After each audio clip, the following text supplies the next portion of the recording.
Oh, really nice.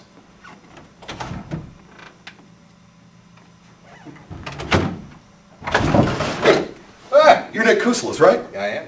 Okay, cool, man. I'm George from Ghost Head Soup. Hey, nice to meet you. Nice to meet you. Got a thing called G-Spot. You know, G-Spot. Yeah. It's an interview thing. You got a few minutes for an interview? I do. Cool, man. Grab a seat. All right. Let's go. Wow, are you hunting? You're actually hunting. You're actually working, hunting, so yeah. I'm interrupting you working. Okay, good. Not really. Excellent. All right. We got a camera. Nik.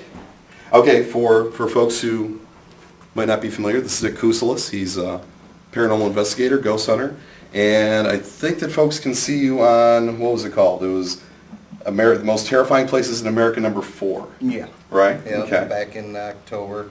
Okay.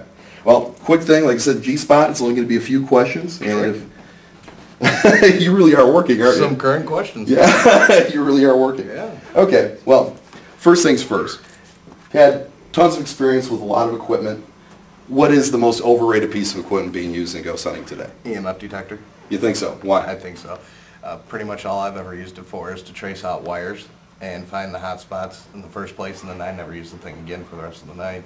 Okay, okay. Once I've figured out where things are supposed to happen, then I've got an idea of where they're not going to happen. And if something happens in that area, then I'll use the EMF detector. Okay, so they don't help you find ghosts? I wouldn't necessarily say that because I use it to let me know if something's in the area. Okay. But other than that, all I've really used it for is find where the wiring in homes and businesses is to give me an idea of what could be creating the hot spot. Okay, okay. Far out. Okay, since you have been on television, you're kind of the... Wow, you really are on the job. Sorry for bugging you, man. Now, since you've actually been on TV, and there are a ton of shows with ghost hunting nowadays, do you think that all this interest, all these TV shows, do you think this is something that's positive for our field of research, or do you think in the long run it's going to end up hurting us? I think in the beginning, the first couple of years, it was a positive reinforcement to really get people to open up and start talking about it more often. And I don't really know how to say it, but now that the shows are out, we have ghost hunting teams popping up, you know, every other house in the neighborhood, and that doesn't really help out the situation any at all, because then it just creates problems and arguments and one thing after another. Okay, okay. Now, as far as the things that the TV shows never tell people, you know, amateurs going into the field, what are the real risks? What are the real dangers of doing this? Are there any? Yeah, there's some real serious dangers. You could go and say you've got a DVR system. You plug into their outlet catches the house on fire, you're uninsured, you're screwed. Okay. There's a danger. I mean, you're working in the dark all the time. There's the chance of tripping on something, getting hurt, seriously hurt. You know, it might just be something small you trip on in somebody's house, but you could fall down and hit your head on something. You have no idea. You know, if you've never been there before, especially. You don't know the layout. All right. Let's see. Okay, the show was The Most Terrifying Places in America 4.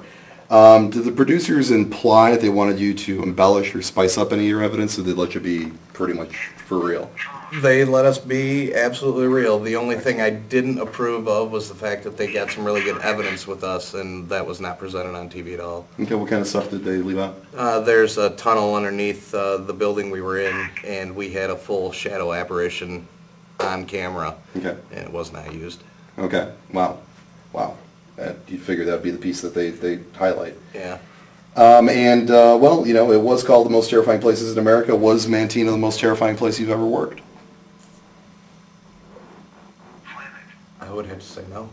Okay, okay. It was actually a home here in my hometown of Sycamore. Okay, okay. Can you give us a little bit of a highlight of what happened there? It's one of the first homes ever built in Sycamore. I was refinishing a hardwood floor, and I went outside for a cigarette. No one else home. My equipment was scattered everywhere to do this floor.